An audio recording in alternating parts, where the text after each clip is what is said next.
에베소서 오늘 본문 5장 22절부터 33절까지는 부부 관계에 관한 얘기를 나누고 있어요. 자, 부부가 무슨 뜻입니까? 부부가 누구죠? 부부라고 하는 것은 결혼한 남녀를 부부라고 합니다. 결혼하지 않은 남녀를 부부라고 하지 않습니다. 법적으로 결혼한 남녀를 우리가 부부라고 얘기를 합니다. 그러면 여쭤볼게요. 물론 이제 우리 어린 아이들은 아직 결혼을 안 했기 때문에 부부 관계가 어떻습니까? 부부 생활이 어떻습니까? 라고 물어보기는 그렇지만 한번 생각을 해보세요. 우리 부모님들의 부부 관계가 어떤가도 한번 생각해 보는 것도 괜찮아요. 우리 성도님들의 그 부부 관계는 어떻습니까? 얼굴 표정을 보니까 네, 잘하고 계신 것 같습니다. 네, 얼굴 표정이니까 부부 관계가 아주 좋으신 것 같습니다. 자, 그러면 오늘 본문에서 얘기하고자 하는 것이 뭐냐면 지혜로운 동행 가운데서도 이 성경적인 부부관이 무엇이냐라는 거예요. 성경적인 부부관. 성경에서 말하는 부부관이 무엇이냐. 이건 매우 중요하죠. 우리 유스 아이들은 특히 잘 들어야 돼요. 우리 유스 아이들은 결혼을 안 했지만 보다 성공적인 결혼을 하기 위해서 꼭 미리 지금부터 듣고 뭐 해야 돼요? 기도해야 되는 거예요. 저는 개인적으로 중학교 2학년 때부터 제 아내를 위해서 기도했어요. 중학교 2학년이면 제가 결혼할 나이인가요? 아닌가요? 아니죠. 그때부터 결혼을 준비를 했어요. 아내를 위해서. 왜냐하면 우리 전도사님이 그런 얘기를 하시더라고요. 저 전도사님이 지금부터 기도를 해야 된대요. 저는 이렇게 하라고 그러면 잘하거든요. 그래가지고 그때부터 저는 기도를 했어요. 누군지는 모르지만 하나님, 제 아내가 될 사람의 건강을 지켜주세요. 제 아내가 될 사람의 지혜를 지켜주세요. 제 아내가 될 사람의 신앙을 지켜주세요라고 제 3가지를 기도했어요. 지금까지도 기억나는데요. 그러면 여러분들 잘 보시는 것처럼 제가 그렇게 기도하니까 결과가 어떤 것 같습니까? 여기 계시죠? 네, 주님께서 그 기도 제목을 다 응답해 주셨어요. 네, 미리미리. 여러분들도 지금 아이고 목사님 저는 이미 결혼을 했는데 괜찮아요. 지금도 늦지 않았습니다. 늦었다고 생각될 때가 가장 빠른 때입니다. 어쨌거나 오늘 본문에서 얘기하고자 하는 것은 뭐냐면 성경적인 부부가 뭐냐.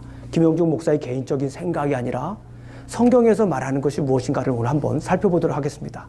오늘 본문을 가만히 묵상하고 연구해 보니까 2가지로 딱 나눌 수가 있어요. 첫 번째는 뭐냐면 아내의 역할이 뭐냐. 우리 아내의 역할이 뭐냐. 따라해 보겠습니다. 아내의 역할.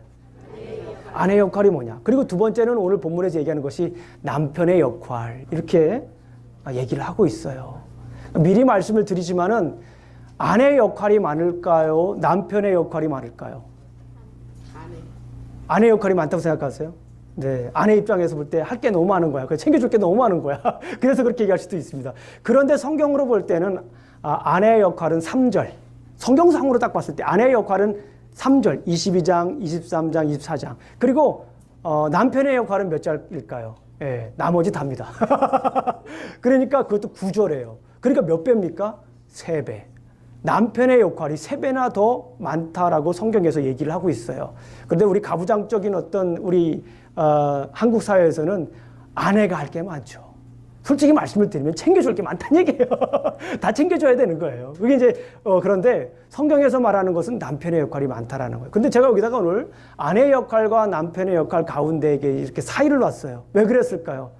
남편의 역할과 아내의 역할, 참 이거를 극복하기 힘들다라고 하는 차원에서 만들었을까요?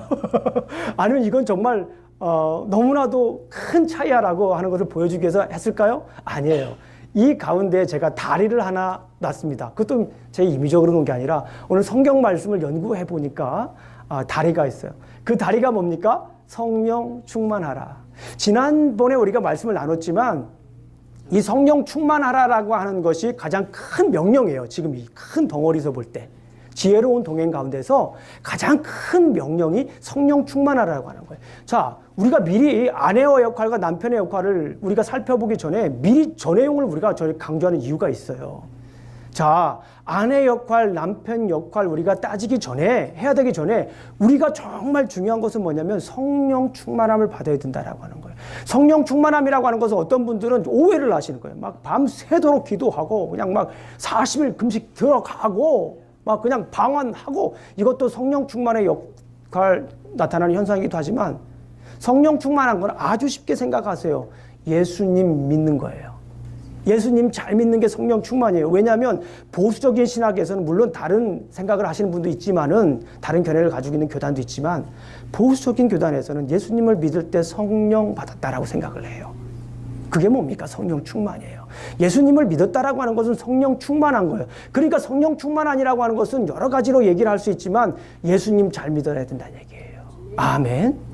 성령 충만은 예수님을 제대로 믿어야 된다라고 하는 거예요. 그게 달이라고 하는 거예요. 아내의 역할과 남편의 역할을 제가 미리 살펴보기 전에 중요한 것은 이 성령의 역할, 특히 이 믿음의 역할이 중요하다라는 겁니다. 그러면 이 전제를 미리 깔아놓고 전제를 우리가 생각하면서 하나하나 한번 아내의 역할과 남편의 역할, 오늘 성찬식을 했기 때문에 제가 길게는 하지 않겠습니다. 짧게 하겠습니다. 생각해 준비한 것보다 짧게 하겠습니다. 요점만 우리 한번 얘기하겠습니다. 아내의 역할. 아내의 역할을 여러 가지 써놨지만 제가 그중에 가장 중요한 것이 뭔가라고 하는 거를 딱 보니까 복종하라는 거예요. 22절 한번 읽어보겠습니다. 22절 시작.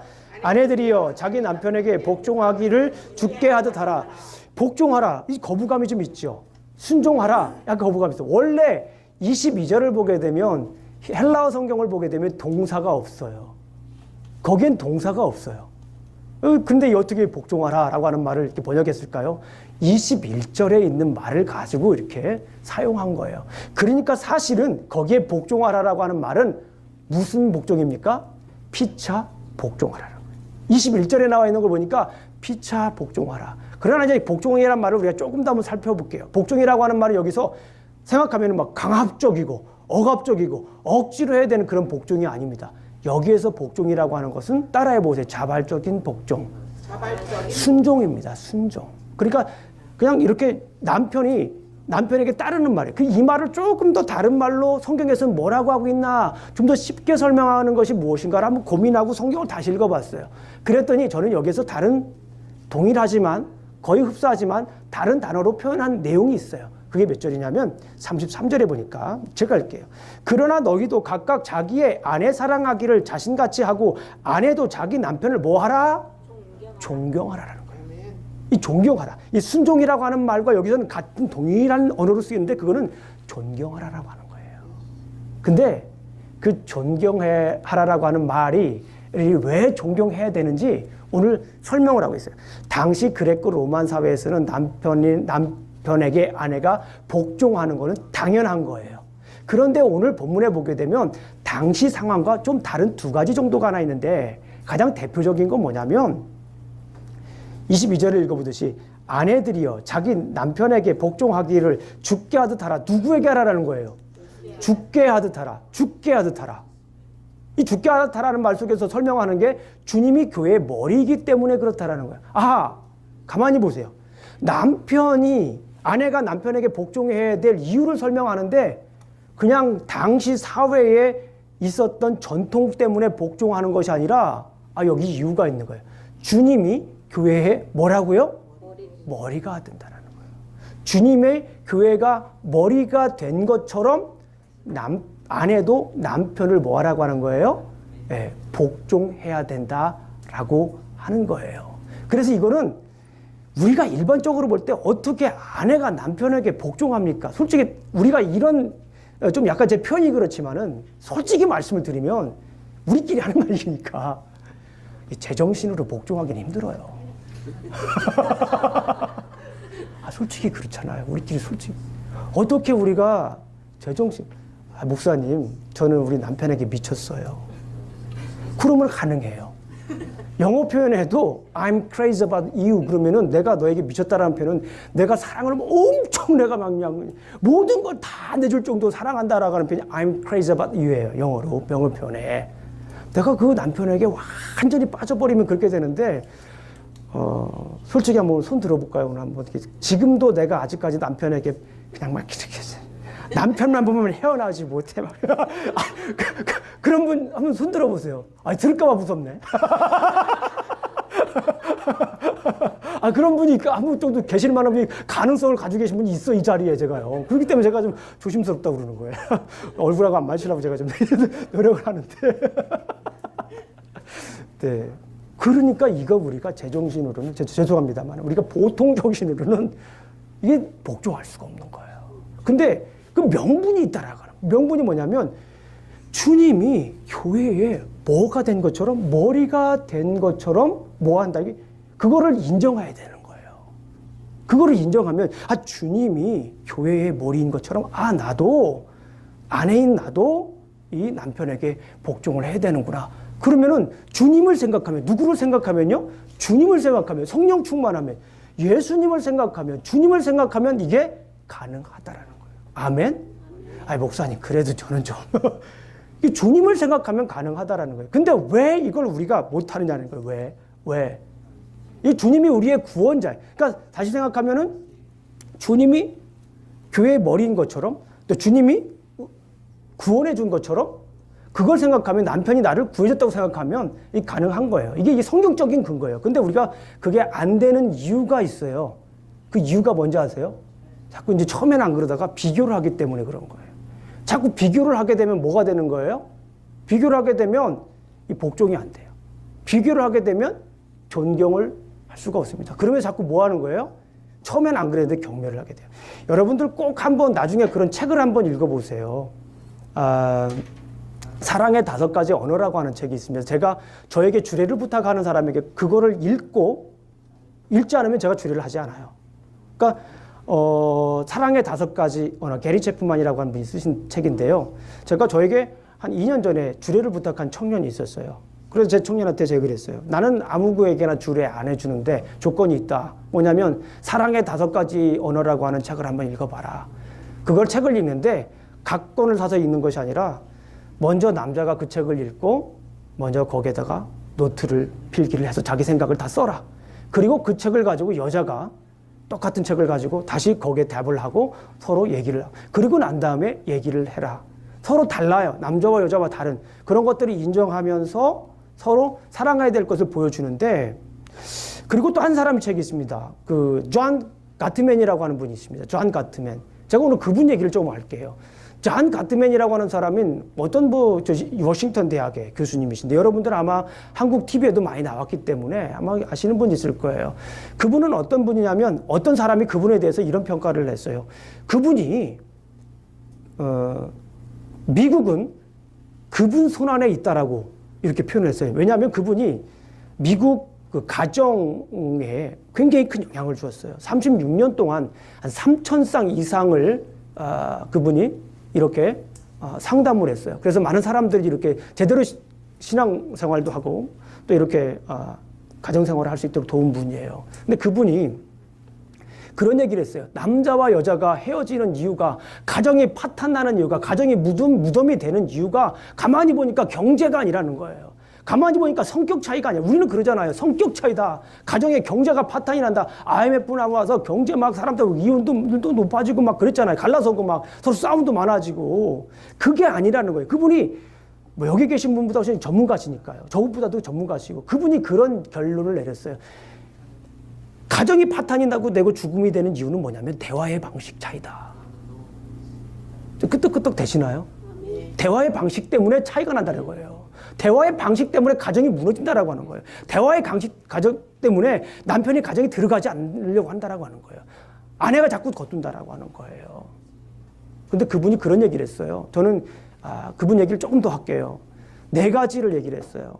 대화하는데 서로 비방하고 서로 비난하고 또 경멸하고 담을 쌓고 그러기 때문에 그렇대요.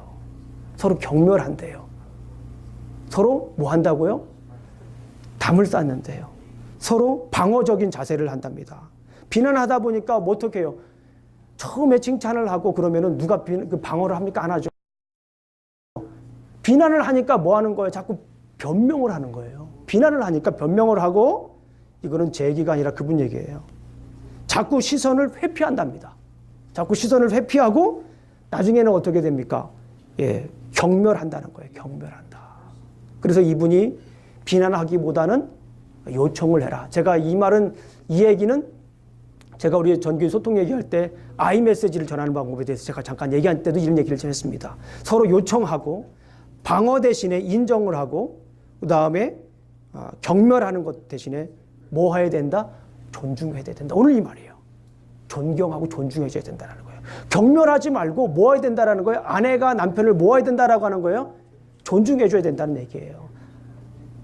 이 말이 생각하니까 또 떠오르는 생각이 있어요. 자꾸 비교하고 그러니까 존중하지 못한다고 그러잖아요. 여러분들 잘 아시는 분 중에 배우 중에 유명한 배우가 한 명 있습니다. 그 배우 중에 제가 이런 얘기를 잘하는데 오늘은 얘기할까요? 예. 김지미 씨라고 하는 분이 있습니다. 여러분들 나이 드신 분들은 김지미 씨가 누구신지 알 거예요. 그 몰라도 아주 한국에서 굉장히 유명한 액터예요. 액트레스죠. 여자입니다. 굉장히 여자인데 이분이 특이한 상황이 있어요. 남자들을 하고 이렇게 많이 다른 남자들하고 살았어요. 공식적으로. 근데 그 남자들이 어떤 남자들이에요? 당대 최고의 남자들이었어요. 그러면 여러분들 생각하기가 어떻게 생각해요? 그러니까 대단한, 제가 볼 때나 많은 사람들이 정말 대단한 남자하고 사는 여자예요. 근데 그 분이 나중에 이런 얘기를 했어요. 인터뷰 중에. 남자들 다 별거 아니다라는 거예요. 그렇게 대단한 남자들하고 살았으면서도 불구하고 남자들이 별거 아니에요. 그러니까 지금 사는 분들을 예수 그리스도 통해서 뭐 하는 게 가장 좋은 길입니까? 존경하는 거예요. 비교할 필요가 없다라고 하는 거예요. 우리가 볼 때는 멋져 보이고 우리가 볼 때는 대단한 것처럼 보이지만 사실은 별거 아니라는 거예요. 중요한 것은 뭐냐면 오늘 이 말씀처럼 성령 충만함으로 내가 온전히 예수님을 온전히 잘 믿어서 내가 그 남편을 예수님 때문에 존경하는 거예요. 그러니까 우리 결혼 안 하신 분들 있잖아요. 우리 유스 아이들은 생각 잘해야 돼요. 결혼 상대를 고를 때 어떻게 해야 돼요? 저 남자가 내 머리가 될 수 있는 사람을 골라야 돼요. 저 남자를 내 머리가 될 수 있는 사람. 내가 존경할 수 있는 사람을 골라야 돼요. 아유, 그러면 목사님 저 결혼 못할지도 모르는데요. 그럴 수도 있어요. 그런데 중요한 건 뭐냐면 여기에서 예수 그리스도를 통해서 그냥 존경하는 게 아니라 예수 그리스도, 그 사람에 있는 예수 그리스도를 보는 거예요. 누구를 보는 거라고요? 예수 그리스도를. 사람은 누구나 다 거기서 거기지 않습니까? 물론 세상적인 기준으로 보게 되면 높고 낮음과 가지고 적기는 있어요. 그런데 중요한 것은 뭐냐면 예수 그리스도를 보면서 그 사람을 존경할 수 있는 사람을 우리가 골라야 된다라고 하는 거예요. 이게 아내의 역할입니다. 자, 아내의 역할은 예수 그리스도를 인하여 남편을 존경하는 거예요. 남편 속에 있는 예수 그리스도를 보면서 존경해야 돼요. 그러니까 아주 똑똑한 남편들은 이 말을 듣고 딱 생각하니 아하, 내가 예수님을 잘 믿어야겠구나. 내가 예수님을 잘 믿으면 내 속에 있는 예수님을 보고 아내가 뭐 합니까? 나를 존경하는 거예요. 이게 성경적인 원리가 되는 겁니다. 내 사람을 어떻게 존경합니까? 예.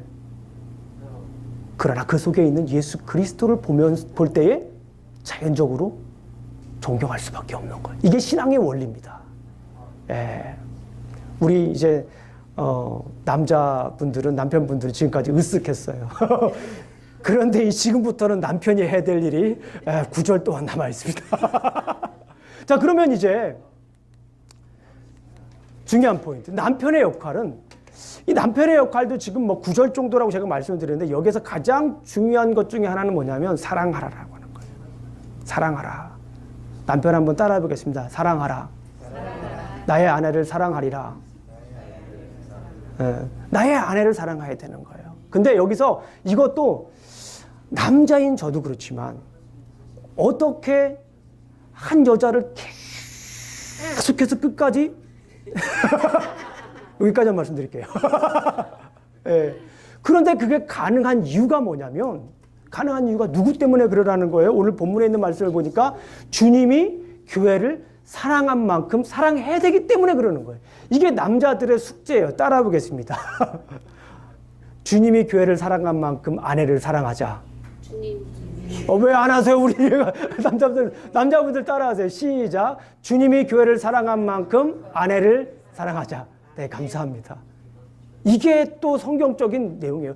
주님이 교회를 사랑한 만큼 아내를 사랑해야 되는 거예요. 그러니까 지금부터 긴장이 되는 거예요.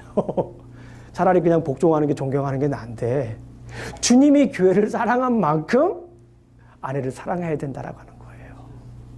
주님이 교회를 사랑한 만큼 사랑해야 된다. 근데 그 내용이 어떤 내용입니까? 결국에는 예수 그리스도께서 자기를 십자가에 못 박혀 돌아가셔서 우리 죄를 구원해 주셨던 것처럼 그 희생적인 사랑이에요. 그러니까 남편이 아내를 사랑해야 될 때가 아니라 얼마큼 사랑해야 되냐면 자기를 내어줄 만큼 사랑해야 되는 거예요. 자기 목숨을 내어줄 만큼 사랑해야 되는 거예요. 그래요, 안 그래요? 자기 목숨보다 아내가 때로는 더 중요하게 생각을 해야 되는 거예요. 아, 저는 남자지만 부담스럽네요. 그런데 그게 성경적인 내용입니다. 주님이 교회를 사랑하는 만큼 사랑해야 돼요. 그런데 오늘 본문 말씀을 보니까 25절 보겠습니다. 남편들아 내가 아내 사랑하기를 그리스도께서 교회를 사랑하시고 그 교회를 위하여 자기 몸을 주심같이 하라. 여기까지 말씀하셨는데 그 주심같이 한 이유가 또 거기 설명에 27절부터 또 나와 있어요. 그 이유가 뭐냐면 자기 앞에 영광스러운 교회로 세우사 티나 주름 잡힌 것이나 그런 것들이 없이 거룩하고 흠이 없게 하려 하심이라. 그 이유가 뭐예요? 그 이유가 거룩하고 흠이 없게 하기 위한 거예요. 누구를요? 아내를. 남편의 사명 중에 하나가 있는데 그건 뭐냐면 사랑하는 건데 그 구체적으로 얘기를 하면 뭐냐면 남편이 아내를 어떻게 하라는 거예요? 거룩하게 하기 위해. 남편이 아내를 거룩하게 해야 된다라고 하는 거예요. 남편이 그만 다시 말을 바꾸면 남편이 사랑해야 아내가 뭐 한다라고 하는 거예요? 거룩해진다라고 하는 거예요. 뭐예요? 남편이 아내를 사랑해야 그리스도가 교회를 사랑한 만큼 자기의 몸을 버려주신 만큼 남편이 아내를 사랑할 때 아내는 뭐가 된다라고 하는 거예요? 정결한 여인이 되는 거예요. 다시 말씀을 드리면 이거 놀라운 사건이에요.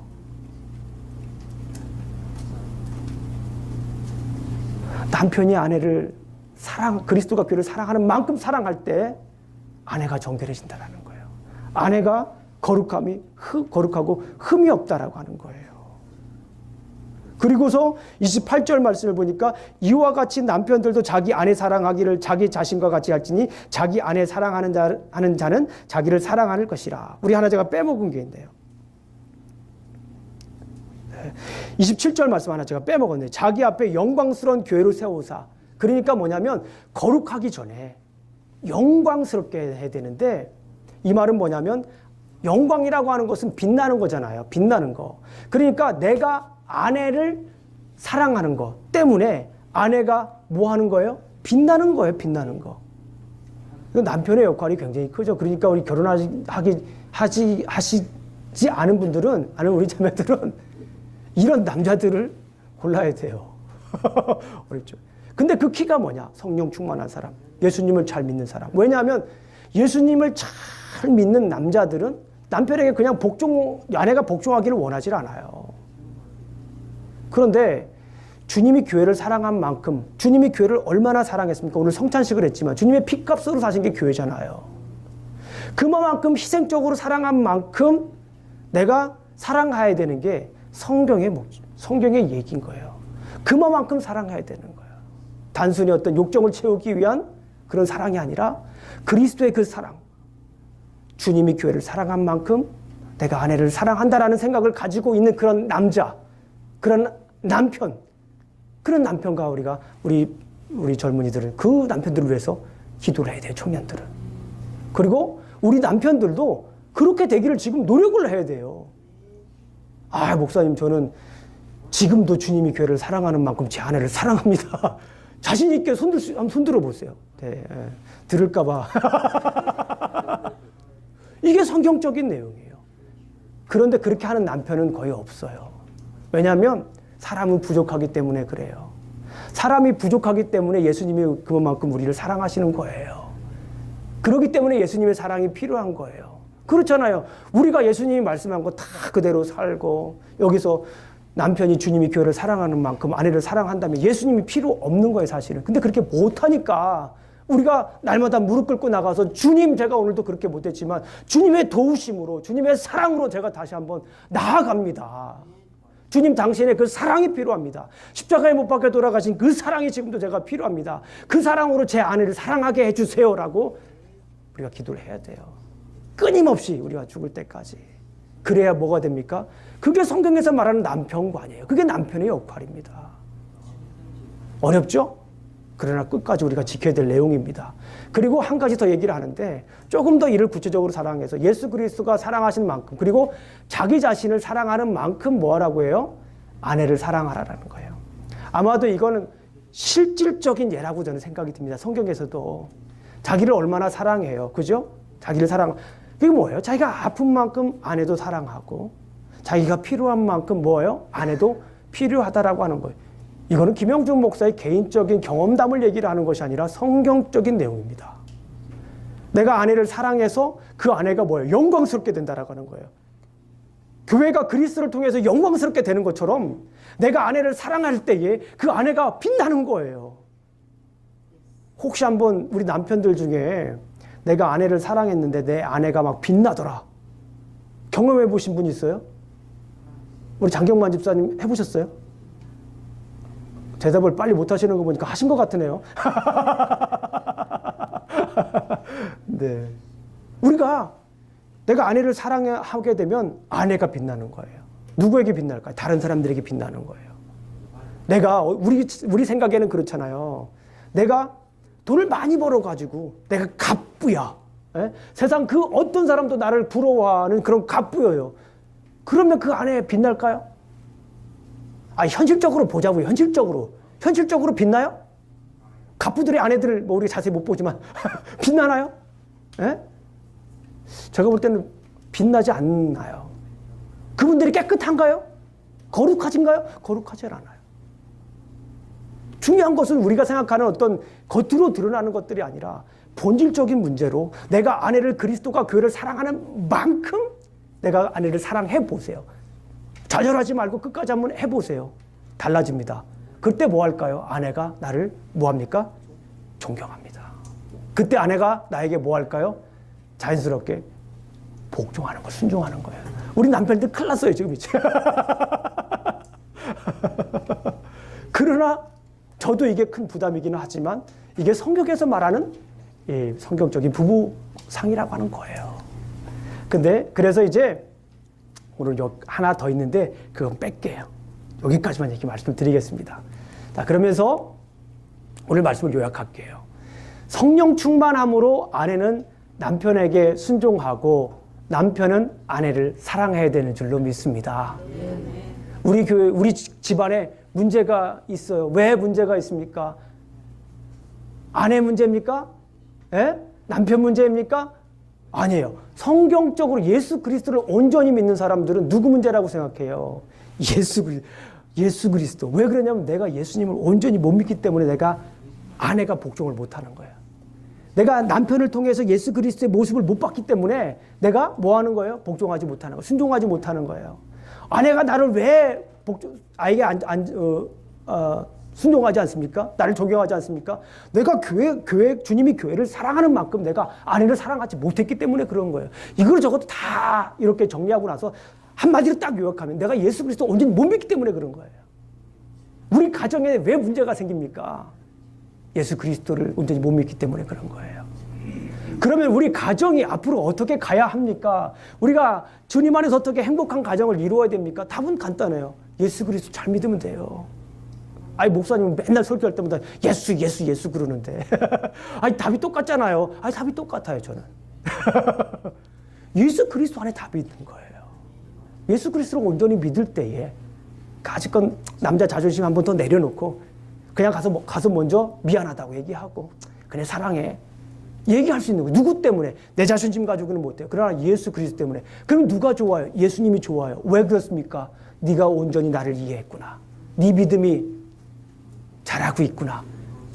제가 하나 빼먹었지만 이 얘기를 더 하려고 그랬어요. 네가 교회를 온전히 이해했구나. 교회도 마찬가지예요. 교회도 마찬가지입니다. 왜 그리스도께서 지금까지 교회와 이 그리스도와의 관계를 쭉 설명하다가 왜 하필 여기 부부관계를 집어넣냐는 거예요. 부부관계를 통해서 뭘 하라고요? 예수 그리스도, 교회를 이해하라는 거예요. 부부관계를 통해서 예수님을 이해하고 부부관계를 통해서 뭘 이해하라고 하는 거예요? 교회를 이해하라고 하는 거예요. 이 놀라운 진리죠. 성령 충만함으로 아내는 남편에게 순종하고 남편은 아내를 사랑해야 됩니다. 메시지입니다. 부부는 그리스도를 경외함으로 서로 사랑해야 합니다. 자, 33절을 한번 읽고 우리가 보겠습니다. 33절 보겠습니다. 결론입니다. 33절 다 함께 읽어봅니다. 시작. 그러나 너희도 각각 자기의 아내 사랑하기를 자신같이 하고 아내도 자기 남편을 존경하라. 예, 부부는 그리스도를 경외함으로 서로 사랑해야 된다라고 하는 말이 이거예요. 부부 관계에 예수 그리스도가 없다면 서로 복종할 수가 없어요. 그리스도 관계에 예수 그리스도가 빠지면 존경할 수가 없어요. 그리스도 관계에 예수 그리스도가 빠지면 아내가 남편을 아내가 사랑할 수가 없는 거예요. 그래서 그리스도를 경외함으로 서로 사랑해야 된다. 그러니까 결국 21절 말씀으로 다시 돌아가는 겁니다. 결론이 그리스도를 경외함으로 피차 뭐하라? 복종하라. 피차 복종하라. 그러기 위해서 우리가 지난주 살펴봤던 것처럼 성령 충만함을 받아야 되는 것입니다. 그런데 여기서 한 가지만 더 드릴게요. 제가 이거는 실질적인 내용이에요. 성경에 나와 있지 않은 얘기, 실질적인 내용인데 부부관계를 이렇게 보니까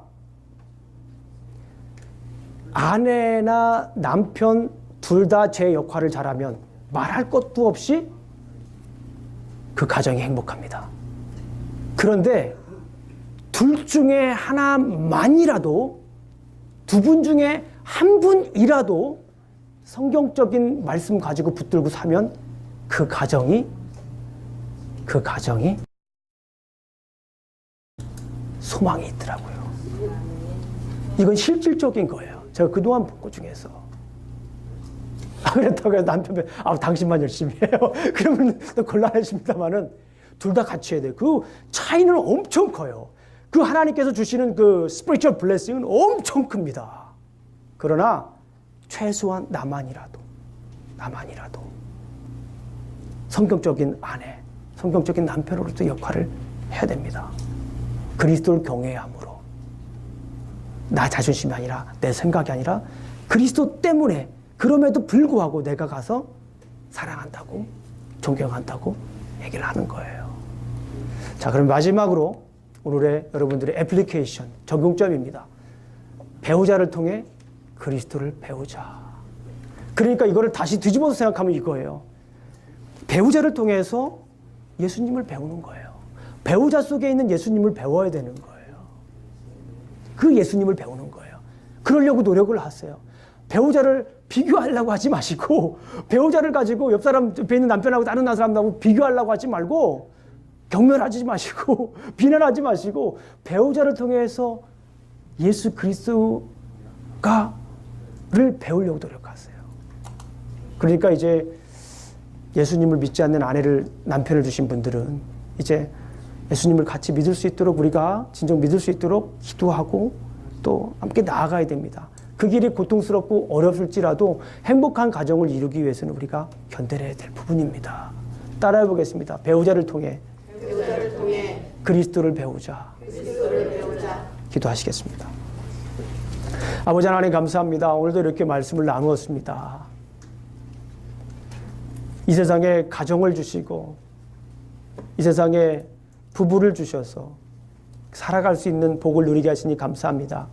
그런데 이것이 때로는 짐이 되고 때로는 너무나도 큰 아픔이 되어서 우리의 삶을 갉아먹는 듯한 생각이 들 때도 있습니다.